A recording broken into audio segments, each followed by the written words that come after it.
huge part of it is what you do before you even start teaching. So the first thing I would encourage you to do is sit down and brainstorm who is going to be in front of me.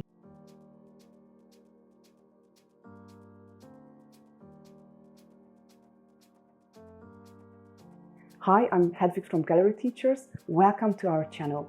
If you are an English teacher or considering becoming one, make sure that you subscribe to our channel and hit the notification bell for our weekly TEFL teaching tips. A huge part of it is what you do before you even start teaching. So the first thing I would encourage you to do is sit down and brainstorm who is going to be in front of me. How long will they be in front of me? As in, is it 1 week, 2 weeks, an academic year? How long will they be in front of you for each individual lesson? How many of them will there be? What nationality are they? With younger learners, you might want to even consider, can they read or write in their own language? Because that will be very relevant to some of the content that you use. Thinking about their previous learning experience and what their expectations of your course are. It's very different, for example, working perhaps for someone like the British Council, doing lessons after they've already been in school all day as extra classes, or delivering English as part of their state school education, or working with younger learners that are doing a summer course. They're going to have entirely different expectations, and you'd want to sort of bear all of that in mind before you start. Think about the things that you might be worried about. Whenever I deliver webinars live, people always say they're worried about behaviour. So what strategies are you going to put in place? What can you do to support with that? So we want to think other tips. So planning, collecting data, finding out as much as possible about people, understanding the degree to which they're motivated, and your own power to increase motivation. A lot of that is going to come through your classroom systems of rewarding and praising.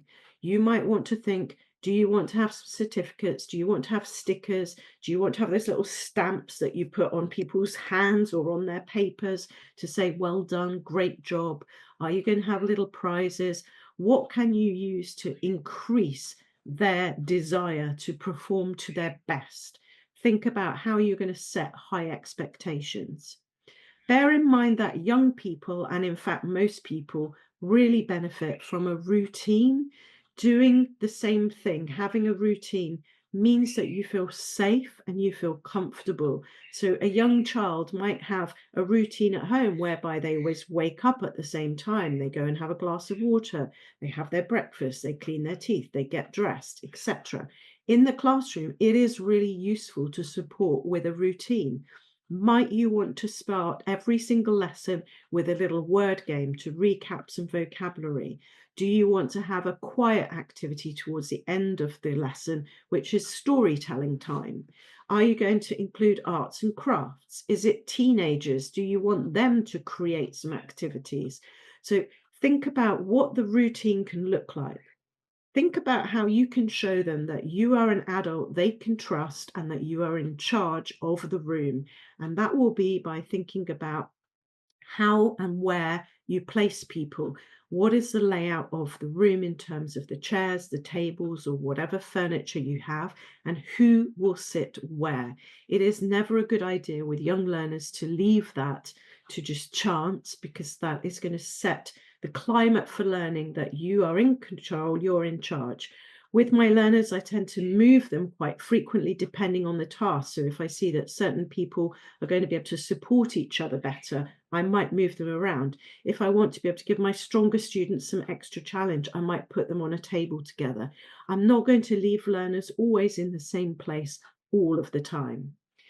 Consider variety and how you can create motivation through just the way that you deliver your content. So not always the same old course book, not always the same old handout, using little tricks. There's loads of amazing tools on the web, but there's also very simple, basic things such as using mini whiteboards, pens, timers, marbles, all sorts of other little things that will just make everything a bit more exciting.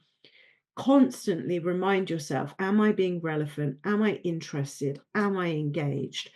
I think that great teaching also involves being able to close your eyes, imagine every person in the room, know their name, and know something about them that actually tells them, I'm interested in you as a person, I care about you as a person, and therefore I'm going to make my content as engaging as possible. So, really, the recap is just thinking plan, plan, plan, find out what they're into, what they're interested, think about your techniques, think about management strategies, and constantly refresh this all the time. And also look after your own well-being. Teaching young learners is hard work. It can be exhausting. It's fast-paced and there's a lot to it. So do consider yourself in the mix as well. So do you agree with the things I've suggested? Is this something that you can do in your classroom? What will it look like for you?